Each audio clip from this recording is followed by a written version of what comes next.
हर हर महादेव, ओम नमो शिवाय, सम सदाशिव। आइए श्रद्धा और भक्ति के साथ श्रावण मास की पावन कथा के 5वें अध्याय की कथा का श्रवण करते हैं।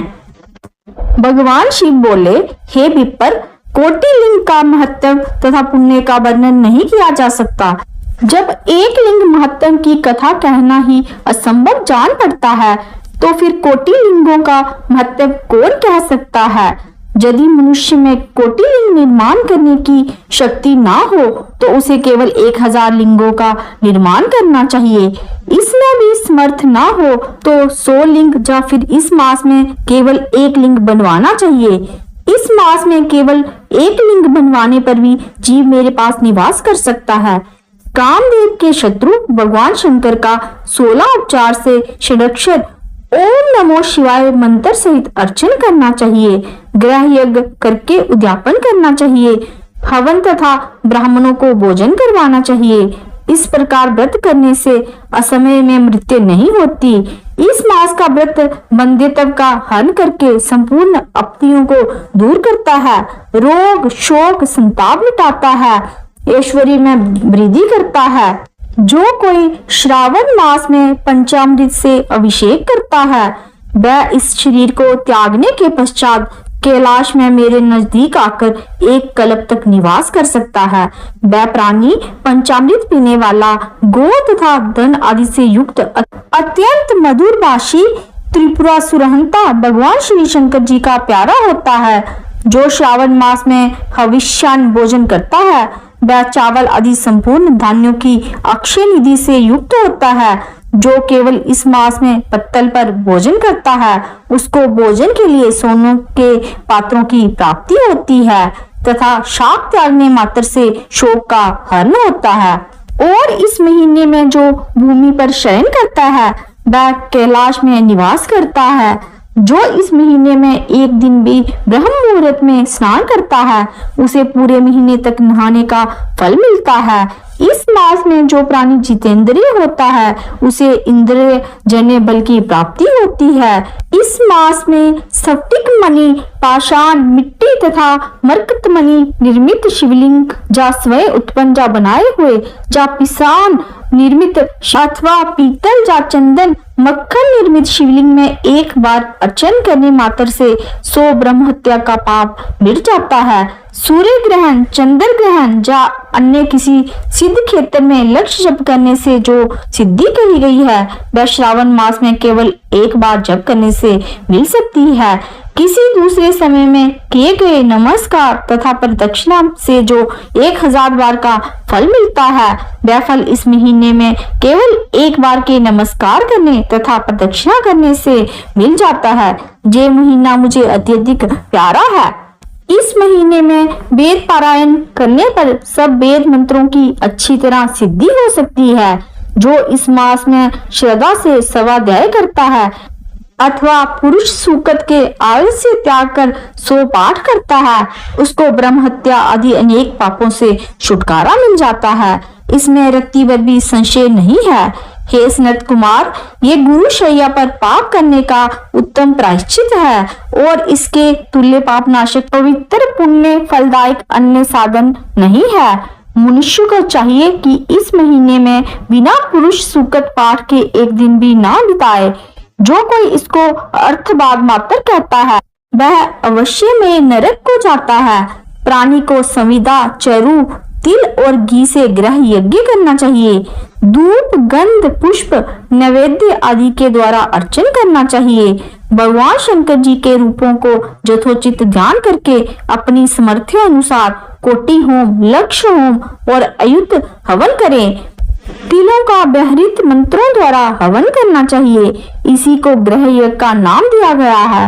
हे सनत कुमार, अब मैं बार व्रत कहूंगा, ध्यान पूर्वक सुनो। इस संबंध में एक पुरातन इतिहास कहता हूँ। रमणीक प्रतिष्ठा अनुसार में सुकर्मा नामक एक दरिद्र ब्राह्मण रहता था। वह भिक्षा पर ही अपना गुजारा चलाता था।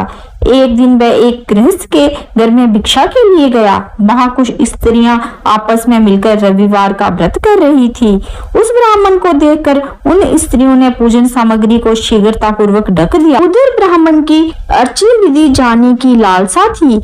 उसने उन स्त्रियों से कहा, आप सबने इस व्रत को क्यों ढक दिया है? आप सब साध्वी हैं, कृपा करके मुझसे इस व्रत की विधि कहिए। समदृष्टि रखने वाले सज्जनों का तो उपकार ही स्वार्थ है, क्योंकि परोपकार जैसा दूसरा धर्म तीनों लोकों में नहीं है। मैं दरिद्रता अवस्था के कारण अत्यंत दुखी हूँ, अतः आप इस उत्तम व्रत का विधान तथा फल मुझे बताइए, मैं इस व्रत को करूँगा। स्त्रियों ने कहा, हे ब्राह्मण, यदि व्रत में उन्माद या परमाद अथवा विस्मरण भक्तिहीनता या अनावस्था करोगे तो ये व्रत निष्फल हो जाएगा, अतः इस व्रत को तुम्हें कैसे दें? ब्राह्मण ने कहा, मैं ऐसा नहीं करूंगा। उनकी ऐसी बात सुनकर उन स्त्रियों में से एक प्रौढ़ स्त्री ने उस ब्राह्मण को उस व्रत की विधि बतलाई। उसने कहा, श्रावण मास में शुक्ल पक्ष के पहले रविवार को मौन होकर उठना चाहिए। शीतल जल से स्नान करके नित्य कर्म कर पान के पत्ते पर 12 परिधि वाला मंडल लिखना चाहिए। उसे लाल चंदन से सूर्य नारायण के तुल्य गोलाकार लिखना चाहिए। उस मंडल में संज्ञा नाम वाली स्त्री सहित सूर्य का लाल चंदन द्वारा पूजन करना चाहिए। घुटने जोड़कर जमीन पर बैठकर सूर्य के 12 मंडलों पर अलग अलग लाल चंदन से युक्त लावा तथा जपा और हुल पुष्प द्वारा अर्घ्य श्रद्धा भक्ति से सूर्य नारायण को देना चाहिए। अर्घ्य को रक्ताक्षत जपा पुष्प और उपचारों द्वारा युक्त करें। नारिकेल बीज और खांड शर्करा से युक्त सूर्य के मंत्र पढ़कर नैवेद्य देना चाहिए। सूर्य के 12 मंत्रों द्वारा सत्वन करना चाहिए। 12 बार नमस्कार करना चाहिए। 12 बार प्रदक्षिणा करनी चाहिए। फिर 6 सूतों को एक में मिलाकर उसमें 6 ग्रंथियां लगानी चाहिए। उस सूत्र को भगवान श्री सूर्य नारायण को अर्पण करके उसे अपने कंठ में बांध लेना चाहिए। 12 फल से संयुक्त दान ब्राह्मण ब्राह्मणों को देना चाहिए। कुपात्र को इस व्रत की विधि नहीं बतानी चाहिए। हे विप्र, इस प्रकार व्रत करने से निर्धन धनवान हो जाता है, निसंतान पुत्रवान हो जाता है, कोड़ी का कोड़ मिट जाता है, बंदी खाने में पड़ा हुआ बंदी खाने से छुटकारा प्राप्त कर लेता है, रोगी का रोग मिट जाता है। हे विप्र, अधिक क्या कहूँ, प्राणी जिस वस्तु की इच्छा करता है वह उसको इस व्रत के प्रभाव से प्राप्त हो जाती है। इस विधि से यदि श्रावण मास में 4 रविवार हो तो 4 व्रत करें और यदि 5 रविवार हो तो 5 व्रत करें। व्रत के पूर्ण फल और प्राप्ति के लिए उद्यापन करें। हे विप्र, इस प्रकार व्रत करने से कार्य सिद्ध हो जाते हैं। वह ब्राह्मण उन स्त्रियों से इस प्रकार व्रत की विधि जानकर अपने घर को वापिस लौट आया। उसने घर आकर अपनी दोनों कन्याओं को भी व्रत की विधि बतलाई। उस व्रत के केवल सुनने से और अर्पण तथा दर्शन मात्र से वह कन्याएं अत्यंत सुंदर हो गई तथा उसी दिन से उस ब्राह्मण के यहाँ लक्ष्मी निवास करने लगी।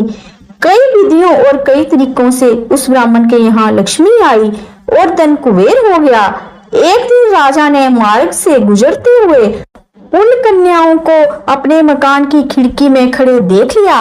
रूप की खान उन दोनों बहनों को देखकर वह देखते का देखते रह गया। राजा उन पर मोहित हो गया। उसने ब्राह्मण को बुलाया और अपने लिए उसने दोनों कन्याओं को मांग लिया। ब्राह्मण ने भी प्रसन्न होकर उन दोनों कन्याओं को राजा को दे दिया।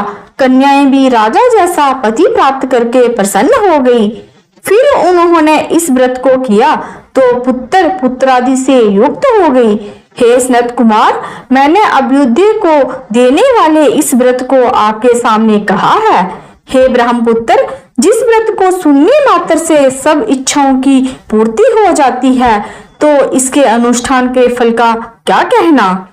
ओम नमो पार्वती पते, हर हर महादेव।